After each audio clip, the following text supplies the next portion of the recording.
Flash flooding has been reported across several areas as a tropical wave passes over Trinidad and Tobago. With more than 5 days of additional rainfall expected this week, government is cautioning the country to prepare for flooding and landslips. A riverine yellow level alert has been issued for Trinidad and Tobago by the Trinidad and Tobago Meteorological Service.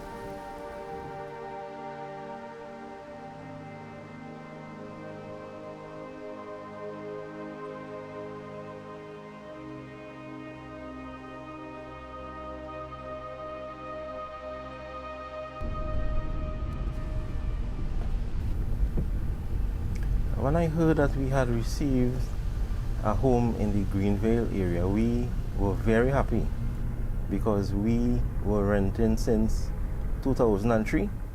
We got the call in 2014. So we have been renting for 11 years. When I saw the home for the first time, I felt pride because it was a single unit. It was what I was hoping for because I know there are townhouses and split duplexes and stuff like that. We wanted a single unit. When I saw the single unit, we were very happy. It was an exciting moment to get my own place because we have been renting for years. My father used to be telling us, renting money is dead money. So it was an exciting moment to get your own place. We walked through with the agent, told us, well, there's the home here. Watch my wife. She talked to me. We were trying to, we started smiling, we laugh, we make little jokes. They asked him, well, if you don't want the place, what is the procedures? He said, well, the procedures, if you don't take it, you go back in the system until something come about. So I tell you, well, so long we waiting for a home. So we move with God, we move with faith, and we go take it. The morning of the flood, the place was very gloomy because rain was falling constantly for a couple of days, almost for the entire day.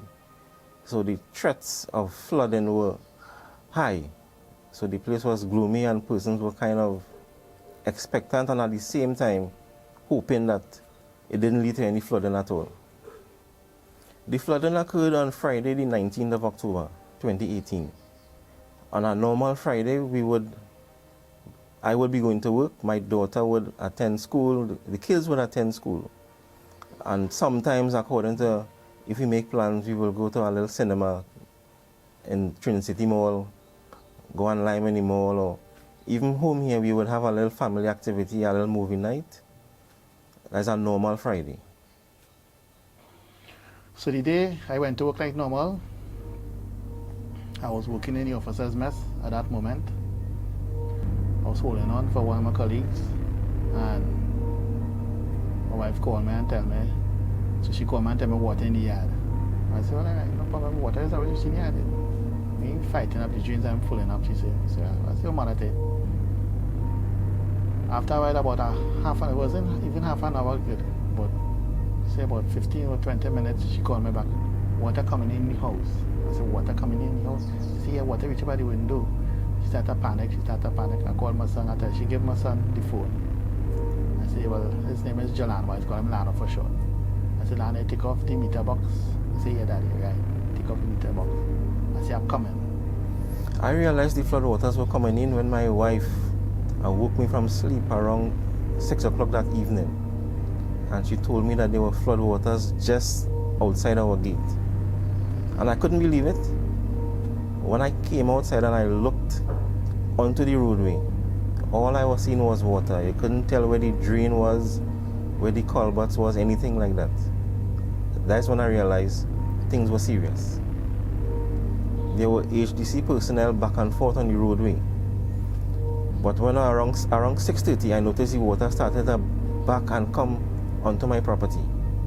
My house is approximately 20 to 30 feet from the gate and the roadway. And the water started to edge its way slowly onto the compound. And even at that time, I was thinking that the water would have reached a certain way and stopped. But the water kept edging and inching its way closer into the house. And then within less than half an hour, the water was 1 foot inside the house and it just kept rising. everybody started to panic. I tried to keep a level head. When I realized the water level was reaching about a foot in height, I went and I switched off the main breakers because they are socket outlets low to the ground. But my wife and kids, they were panicking, so I told them to go on the double-decker bed in the back room and stay there. Whilst I was back and forth looking and assessing the situation, I remember seeing water like a fountain from one of the toilets coming out, and the water level just kept rising. I remember rain was falling at that time. The officer gave us permission to use the vehicle. We came up on the bus route, and that time when we left Portsmouth, the whole bus route was traffic from Portsmouth straight up to Mokoya. The entire traffic came up the road. When we reached Interlocutor now, a lot of people was trying to stop us, telling us that their families and members inside of here trapped. See, we could do. We would try and see what we could do. But I was being honest, I was more focused on my family. Trying to attempt to reach Harley Avenue, the water was overcoming there. It was overwhelmed. I couldn't reach. I was calling out her name to find out if she was still there in the house. I couldn't get her until I see my neighbor, which his name is Fallon. I think he's an ex-military, I'm not too sure, but I'm assuming. But the training the way he cried about himself, he looked like he had a little bit of training in him. So I got him to say, yeah, your madam all right, your son all right, they're on the houses on the stilts, the tall houses up in front. So he took his part, he went around the other street, went around to see if he saw any other people. He had a lady on the next side of the street in a wheelchair. He brought her across, he lifted her up, but he didn't brought her across. So we ended up getting some of the people out of here. Some of them a lady came out with, assuming it was one of her puppies or a pet. When I actually hold it, she told me it was a newborn baby. The baby was wrapped up in a lot of clothing to keep warm. We get her across, she walked up the street, just keep telling everybody, just walk in the middle of the road and keep straight. Have a little girl on our street, on Harley Avenue. She was home on that day was her birthday. When she get up, she was in water, so she had to climb up to a roof. Her parents tried their best to get her. They came here and got her, but she was frightened. As an officer in that kind of line, I feel emotions can't really get over it because people's lives are saving, and you really don't want emotions to get over at that time. Although your family supposed to be the one that you're supposed to be seen about first, but at the time I couldn't reach my family. So I decided to get to work, focus on what I'm doing, listen to my senior officers, make sure that people's lives was rescued. When the water level reached to close to 4 feet, I realized it could go higher, so we had no other choice but to abandon the house. So I told my family it is time to leave. So we came and we forced the front door open because the water pressure was putting a resistance on the door, so it was a little difficult to open. And then we came out. The place was dark because Tiantec had cut off the current due to the undercurrent system. And we made our way along Castle Avenue East towards La Hocata in the dark. Well, I had my flashlight, so I was shining as we walked our way. At that time, that water was just under my chest in height. When we had to abandon our home, it was sad. However, self-preservation was the first thing on my mind, to make sure that me and my family, we were safe and to reach or to get out of the area. And even as we were going through the waters, I heard persons shouting from their own homes for assistance. So the whole environment was gloomy. It was like unrealistic, like you're watching a movie. That is not something, like you're in a dream, a terrible dream. But at that time you couldn't help anybody. So the environment was just terrible. It felt like a very long journey because we had to walk slowly. There was a current in the water, so you couldn't lift your feet too high to walk because the water could sweep you off your feet. And I remember feeling I started to get tired with my son on my shoulder.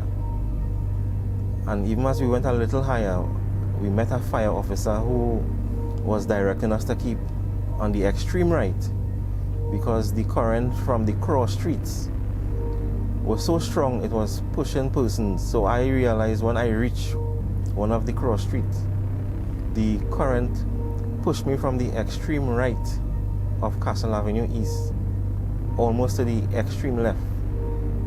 That was the force of the current, and that journey felt like a very long journey.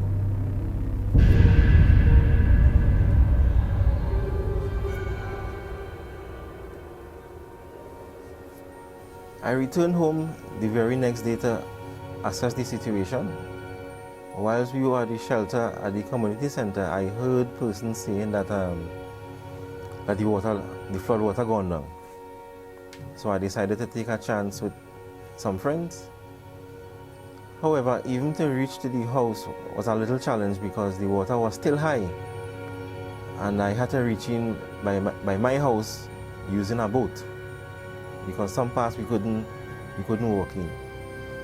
And when I finally reached and we went inside, everything was just a mess. It was worse than I was expecting to meet it. There was inches of slush on the ground. I remember we had, my deep freeze is not so big, so we had put it on a table. When I came home, I met the deep freeze on the ground, capsized. I met everything that's a total mess. I walked through the different rooms and clothes and everything was just strewn about the place. I remember the place was smelling terrible, like a sewer. That smell was hard to ignore. I never expected to see my house or to smell my house in that state. Before the morning, I was greeted by my senior officer who lives here, who lives in the back of Locketa here. Then when I broke down and I told them, well, in one night I lost everything that I saved to buy. He said, don't worry about that, that is material, the main thing is the family are right and thing. I said, yeah, but to start all over, it would be very hard. It would be very, very, very hard. So I went home. My mom's living in Maloney, so I went by and spent the night. My wife and her son was still here. It was in one of the houses in the front. So in the morning we came up. When we came up, by the time water was slightly went down. It was still high because some places it was waist height. First the water was high there, boats was going over walls that they didn't know there was walls until they realized it had a wall here.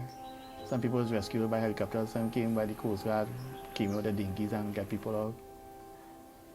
And majority of everybody who you talk to outside, they say the flood in here, you only see them kind of thing in movies. That water went through people's houses. People was in the house, they couldn't leave. Some people was still sleeping when the water came in.